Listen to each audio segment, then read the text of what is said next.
बिस्मिल्लाहिर्रहमानिर्रहीम। अस्सलाम वालेकुम दोस्तों, मैं हूं Usman Ali. Welcome to my channel. और आज की वीडियो के अंदर हम बात करेंगे कि अगर कोई लड़का और लड़की कोर्ट मैरिज करते हैं तो उसके बाद कौन से लीगल कॉन्सिक्वेंसेस जो हैं वो उनको फेस करना पड़ते हैं और उसके ऊपर वो क्या प्रिकॉशंस ले सकती हैं, क्या चीज़ें जो है वो कर सकती हैं जिसके अंदर जो है उनके लिए जो है वो प्रोटेक्शन हो सके, और जो उसके बाद जो है वो कॉन्सिक्वेंसेस उनको फेस कर रहे हैं उनसे उसकी प्रोटेक्शन हो सके। आज की वीडियो के अंदर हम इसी मौजू के ऊपर बात करेंगे। तो मौजू की तरफ जाने से पहले सब दोस्तों से गुजारिश है कि अगर आपने अभी तक हमारे YouTube चैनल को सब्सक्राइब नहीं किया है तो वीडियो के नीचे एक रेड कलर का सब्सक्राइब का बटन आ रहा होगा, उसके ऊपर क्लिक करके सब्सक्राइब कर लीजिएगा और साथ बेल आइकन को भी दबा दीजिएगा ताकि जब भी हमारी कोई लेटेस्ट वीडियो आए तो उसके नोटिफिकेशन आप तक पहुँचते रहें। देखिए, जैसे ही लड़का और लड़की जो है वो कोर्ट मैरिज करते हैं तो सबसे ज़्यादा जो उनको कॉन्सिक्वेंसेस जो हैं वो फेस करने पड़ते हैं, वो सबसे पहले यही होता है कि अमूमी तौर के ऊपर जो लड़की के घर वाले हैं वो लड़के के ऊपर जो है वो अगवा जो है वो शादी के लिए कि इस लड़की को जो है वो हीले बहाने करके या इसको अगवा करके जो है वो शादी करने की नीयत से लेके चला गया है, तो लिहाजा उसके ऊपर जो है वो FIR की दरख्वास्त जो है वो मूव कर दी जाती है।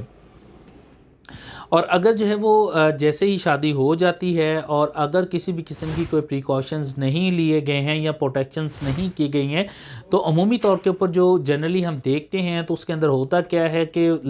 लड़की वाले जो है वो अमूमी तौर के ऊपर लड़की को ले जाते हैं ये कह के कि हम इसको इज़्ज़त के साथ बाद में रुखसत करेंगे, या उसको ज़बरदस्ती ले जाते हैं और उसके बाद जो है वो अदालत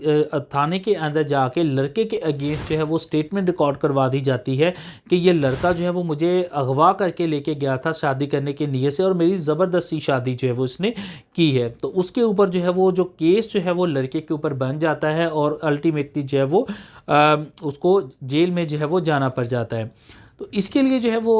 ज़ाहिर बात है दोनों जो लड़का है या लड़की है वो अपनी बाहमी रज़ामंदी के साथ जो है वो आए होते हैं और शादी की होती है। तो लिहाजा इसके लिए जो है वो कुछ प्रोटेक्शंस और प्रिकॉशंस ली जाती हैं जिसके नतीजे के अंदर अगर कोई FIR की जाती है लड़के के ऊपर तो उसके ऊपर कोई भी कार्रवाई जो है वो नहीं हो सकती है। इसके लिए जो प्रिकॉशंस ली जा सकती हैं या प्रोटेक्शन ली जाती है उसके लिए जो है वो सबसे पहले जो है आप एक कंप्लेन जो है वो मजिस्ट्रेट की कोर्ट के अंदर दायर करें और उस कंप्लेन के अंदर जो है वो आप लड़की की जो है वो स्टेटमेंट जो है वो उसको रिकॉर्ड करवाएं। वो लड़की जो है वो पेश होगी मजिस्ट्रेट की कोर्ट के अंदर और वहाँ पर अपना की स्टेटमेंट को रिकॉर्ड करवाएगी कि मैंने अपनी आज़ादाना मर्ज़ी के साथ शादी की है, मुझे किसी ने अगवा नहीं किया है और मैं कोई भी चीज़ चोरी करके नहीं लेके आई हूँ। तो वो स्टेटमेंट उसकी अदालत के अंदर आ जाएगी और जो स्टेटमेंट अदालत के अंदर एक दफ़ा रिकॉर्ड करवा दी जाती है उससे कोई भी बंदा जो है वो इन्हिराफ नहीं कर सकता।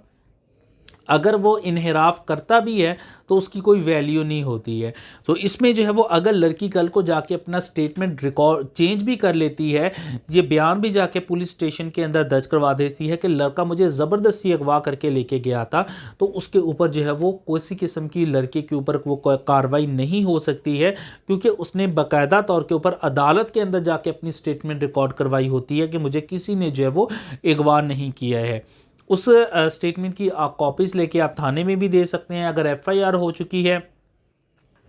तो आप उसकी क्वैशमेंट में जा सकते हैं, अपनी बेल रख सकते हैं, तो ईज़िली जो है वो तमाम ये FIR ख़त्म हो जाती है। उसके बाद जो है वो एक मरीज़ जो है मज़ीद जो प्रिकॉशंस हैं उसके अंदर पुलिस का डर होता है कि ये पुलिस वाले जो हैं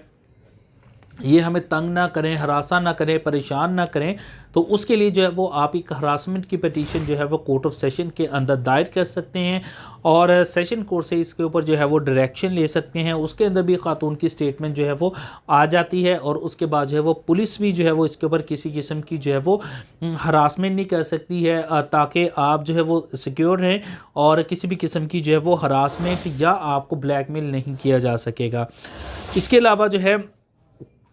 अगर शादी हो चुकी है तो आप अपने लॉयर के ज़रिए जो इतला का जो लेटर होता है वो आप उसको जो है वो पुलिस स्टेशन के अंदर भिजवा सकते हैं कि इस चीज़ की इतला दे दी जाए। उसके साथ जो है वो मुतल्लिका तमाम डॉक्यूमेंट अटैच करके आप मुतल्लिका पुलिस स्टेशन के अंदर भिजवा सकते हैं, जिसके अंदर वो तमाम चीज़ों को जो है वो एनालिसाइज कर लेंगे और तमाम चीज़ें का रिकॉर्ड उनके पास आ जाएगा। अगर कोई दरख्वास्त उनके पास आती है कि उनकी किसी भी जो है वो साहिल की तरफ से, उसके वालिद के, उसके भाई की तरफ से कि इसके अंदर ये लड़की को जो है वो ज़बरदस्ती अगवा करके गया है, लेके गया है, तो उसमें पुलिस के पास जो है वो ऑलरेडी रिकॉर्ड जो है वो पहुंच जाएगा कि हमारे पास ये रिकॉर्ड जो है वो आ चुका है, इसने लड़की ने अपनी आज़ादामंदी से शादी की है, ये कोर्ट्स के अंदर भी जो है वो स्टेटमेंट दी हैं, तो उसके ऊपर किसी भी किस्म की जो FIR है वो लॉन्च नहीं हो सकती है। और इसके अलावा जो है वो दोनों जो है वो इस मामले के अंदर सिक्योर रहेंगे। तो ये कुछ प्रिकॉशंस थी, कुछ प्रोटेक्शंस थी जो कि अगर कोई भी शख्स है वो कोर्ट मैरिज करता है तो वो ले सकता है। इस मौजू से मुतल्लिका अगर आपका कोई सवाल है तो आप वीडियो के नीचे कमेंट करके पूछ सकते हैं। इसके अलावा आप मेरे व्हाट्सएप नंबर के ऊपर वॉइस कॉल मैसेज करके भी पूछ सकते हैं। थैंक फॉर वॉचिंग एंड अल्लाह हाफिज़।